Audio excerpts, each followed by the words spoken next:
अस्सलाम वालेकुम dear student, कैसे हैं आप। मैं उम्मीद करता हूँ आप सब खैर वफियत के साथ होंगे।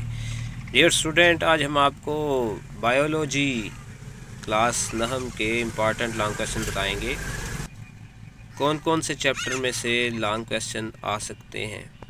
तो सबसे पहले अगर हम बात करें चैप्टर नंबर 1 की, तो चैप्टर नंबर 1 के जो लॉन्ग क्वेश्चन हैं, ज़िंदगी यानी जानदारों की तंजीम के लेवल्स पर मज़मून तहरीर करें।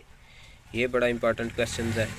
और अगर चैप्टर नंबर 2 की बात करें, तो चैप्टर नंबर 2 में बायोलॉजिकल मेथड के इक़दामात, बायोलॉजिकल मेथड में तनासब और प्रमोशन के असूल किस तरह इस्तेमाल होते हैं, और मैथमेटिक्स बायोलॉजिकल मेथड का एक लाजमी जुज़ू है, दलाइल दे। ये बड़े इंपॉर्टेंट क्वेश्चन हैं चैप्टर नंबर 2 के। इसके अलावा थ्योरी और लॉ में फ़र्क, ये भी लॉन्ग क्वेश्चन में पूछा जा सकता है चैप्टर नंबर 2 का। अगर हम चैप्टर नंबर 3 की बात करें, तो चैप्टर नंबर 3 में जो मोस्ट इम्पॉर्टेंट क्वेश्चंस हैं, क्लासिफिकेशन के मकासद और असूल, जानदारों के 5 किंगडम, बायोनॉमियल कल्चर के मकासद और असूल, जंगलात के खात्मे की वजूहात और इसके असरात। चैप्टर नंबर 4 में सवाल नंबर 1, सेल मेम्ब्रेन के अफ़ाल वजाहत से लिखें। सेल वाल की साख्त, एंडोप्लाज्मिक रेटिकुलम और गाल्जी अपरेटस की साख्त और इसके अफ़ाल वजाहत से लिखें। और जानवरों के टिश्यूज़ को उनके सेल्स की खसूसियात, उनके मकामात और उनके अफ़ाल के लिहाज से बयान करें।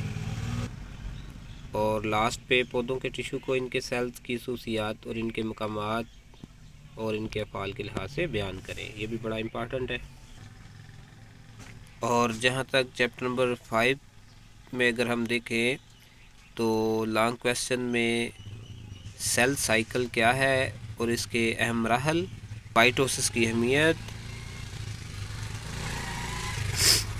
मियोसिस फर्स्ट के मराहल के दौरान होने वाले वाक़यात, और लास्ट पे मियोसिस की अहमियत, ये बहुत ज़्यादा इम्पॉर्टेंट समझे जा रहे हैं। चैप्टर नंबर 6 में एंजाइम की तारीफ़ और इसके ख़वास, मीडियम की पीएच एंजाइम के काम पर क्या असर डालती है, एंजाइम्स एक्शन का लॉक एंड की मॉडल बयान करें। ये भी बड़ा इम्पॉर्टेंट है। और एंजाइम के इस्तेमालात, और लास्ट पे कौन से फैक्टर एंजाइम एक्शन की रफ्तार पर असरअंदाज होते हैं। ये बहुत इम्पॉर्टेंट चैप्टर नंबर 6 के क्वेश्चन हैं। चैप्टर 7 में वजाहत करें किस तरह एटीपी सेल्स की एनर्जी करेंसी है। फोटोसिंथेसिस में रोशनी और क्लोरोफिल का क्या किरदार है। एरोबिक और एनएरोबिक रेस्पिरेशन का मुवाजना करें। रेस्पिरेशन और फोटोसिंथेसिस का मुवाजना करें। ये 7 चैप्टर के इम्पॉर्टेंट क्वेश्चन हैं। चैप्टर नंबर 8 के इम्पॉर्टेंट क्वेश्चन, ज़राअत में ऑर्गेनिक और इनऑर्गेनिक फर्टिलाइज़र की अहमियत क्या है। खुराक में विटामिन ए, बी और डी की क्या अहमियत है। एलिमेंट्री कैनाल के अहम हिस्सों की साखत और इनमें होने वाले अफ़ाल बताएं। डायरिया, कब्ज़ और अल्सर की अलामात, इलाज और बचाव लिखें। ये चैप्टर नंबर 8 के इम्पॉर्टेंट क्वेश्चन हैं। चैप्टर नंबर 9 के इम्पॉर्टेंट क्वेश्चन, मुख्तलिफ अमामल किस तरह ट्रांसपायरेशन की रफ्तार पर असरअंदाज होते हैं। थैलेसीमिया की अलामात, वजूहात और इलाज बताएं। मायोकार्डियल इन्फेक्शन की वजूहात, इलाज और बचाव बयान करें।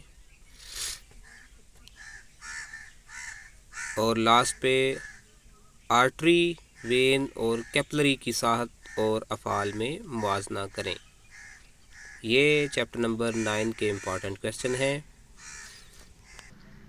مجھے امید ہے کہ آپ کو یہ گیسٹ پیپر میں ضرور مدد فراہم کریں گے۔ تو مزید ویڈیو کے لیے ہمارا یوٹیوب چینل دیکھتے رہیے۔ اللہ حافظ۔